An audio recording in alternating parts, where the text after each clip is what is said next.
If you haven't noticed, I've been gone for about a week, week and a half or so.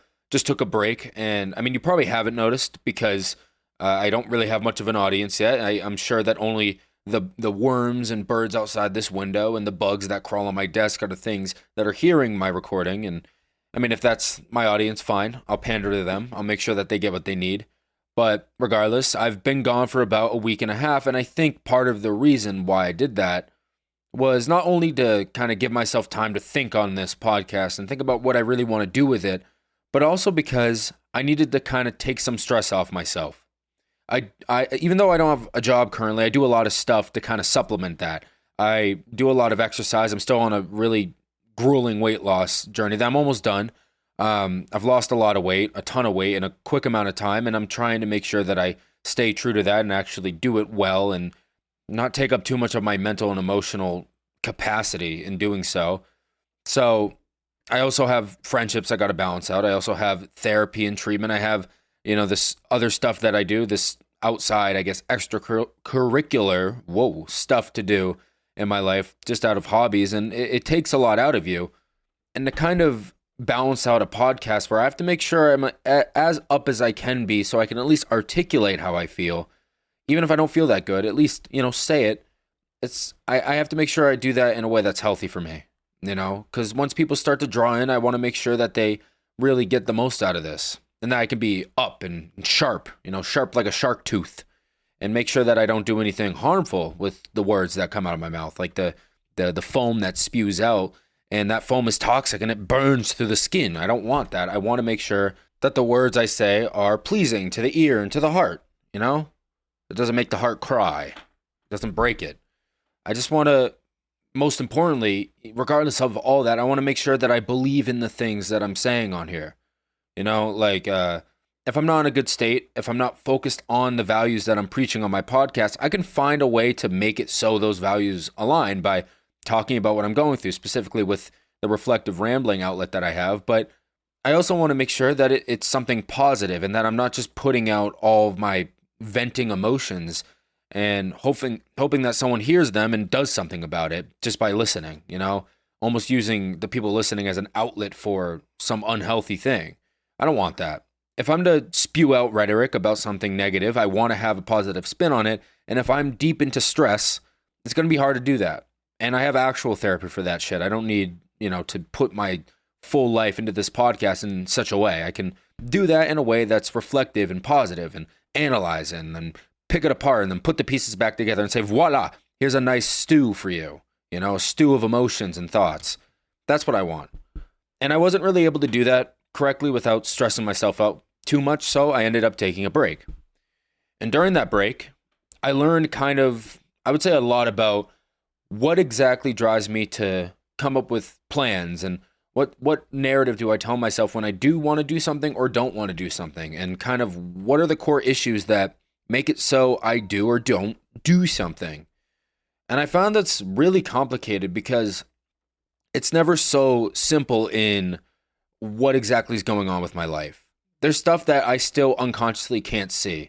There's boundaries that I set with myself, whether I meant to or not. There's fears that I have in the unconscious that kind of just sit there dormant, and every now and then they rise like a phoenix and then blow out every single little bit of life that's in me, and I eventually just kind of collapse from that.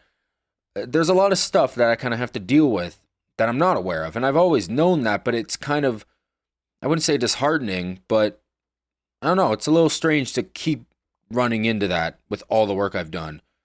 And I noticed that the only way to do something about that is to consciously give myself time to study that and cope with it, find ways to cope with it.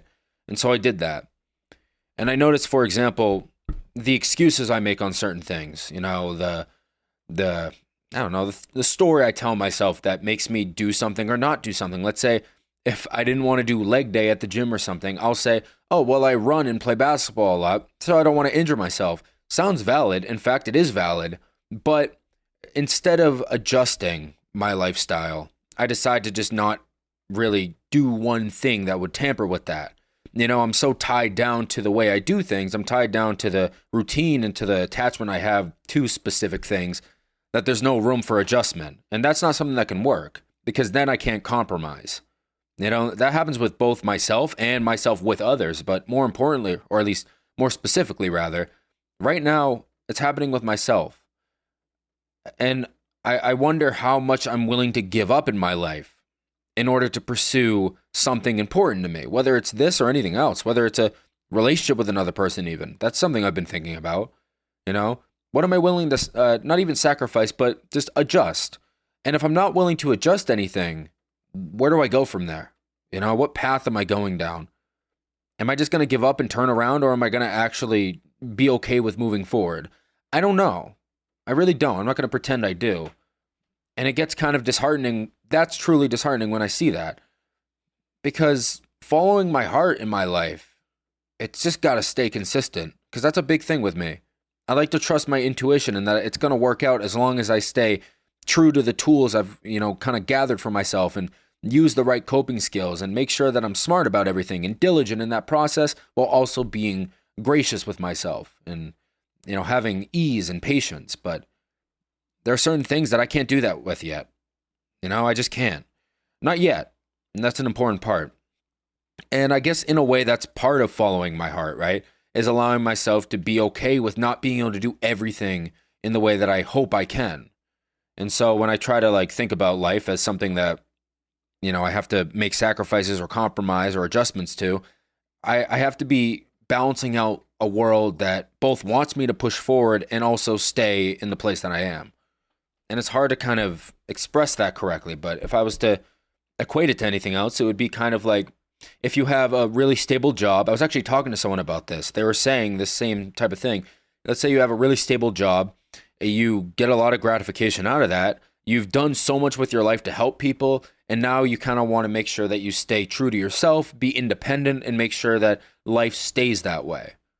But yet you're posed with the question of, oh, what if I want to share that life with someone?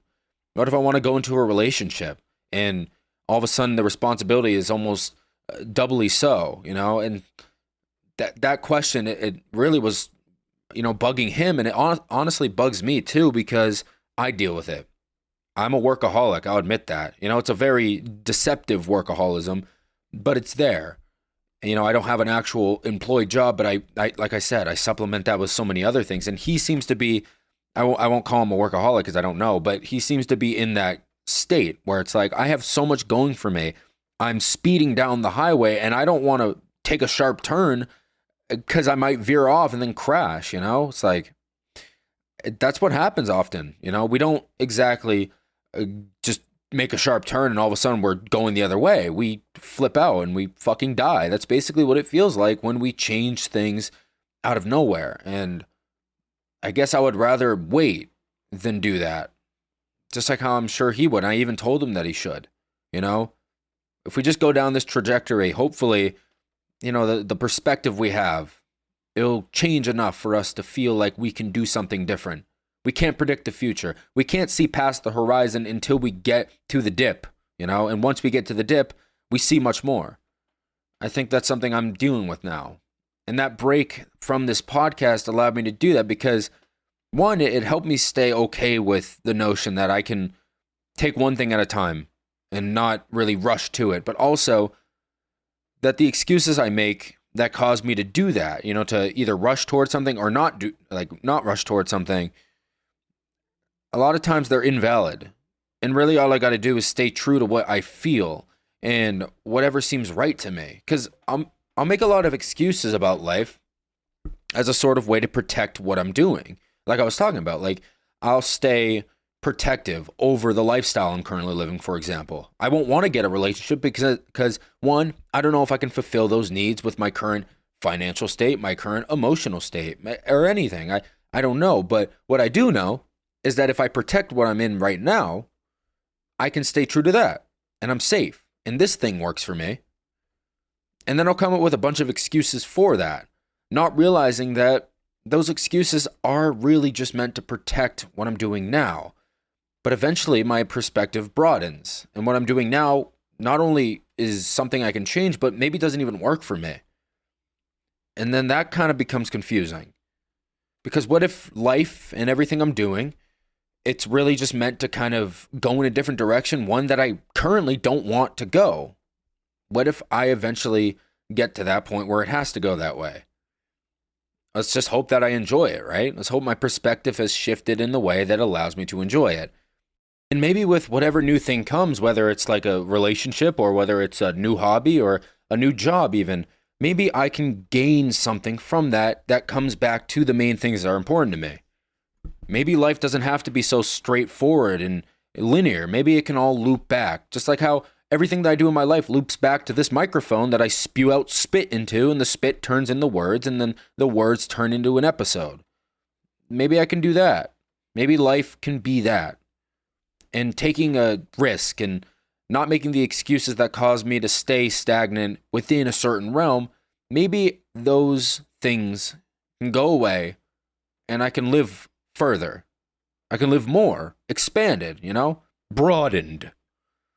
But who knows? Who knows if I'm even supposed to be doing that right now? If my intuition tells me to not, should I do it? If my rationale tells me to do it, should I not? I don't know. But that's part of it. Taking this break, it kind of tells me I'm back. I'm back and I'm still here. Maybe the algorithm doesn't like what I did, but I like what I did and I can work from there. I'm doing better than I was before and I think I did the right thing. And even though I had no real reason to think this was anything but an excuse to stop recording, I trusted myself and said, you know what? I think this is going to work out. I think this is truly what my heart calls for. And it seems to be working out. Now, I hope I can do that with other things. In a way I have. I take way more risks now than I used to. In fact, I get almost a thrill out of it, and that's something to keep in the notepad. But regardless of that, I enjoy these things now, taking risks. And I hope as I keep doing that, I eventually get to a place where taking risk is seen as a positive thing inherently. As long as it's not stupid, as long as it's not dumb, as long as it's not something that's going to end up getting me bitten by a viper or swallowed by a whale. I actually do things for the sole purpose of being healthy and expanding my life. Not for the sole purpose of just fucking facing fears and nothing else, of course. I want to make sure I keep doing all these things and listen to my heart and see what it tells me. Going with the flow. Zen. Namaste. You feel me? That's kind of what I like. And that's all for today. See ya!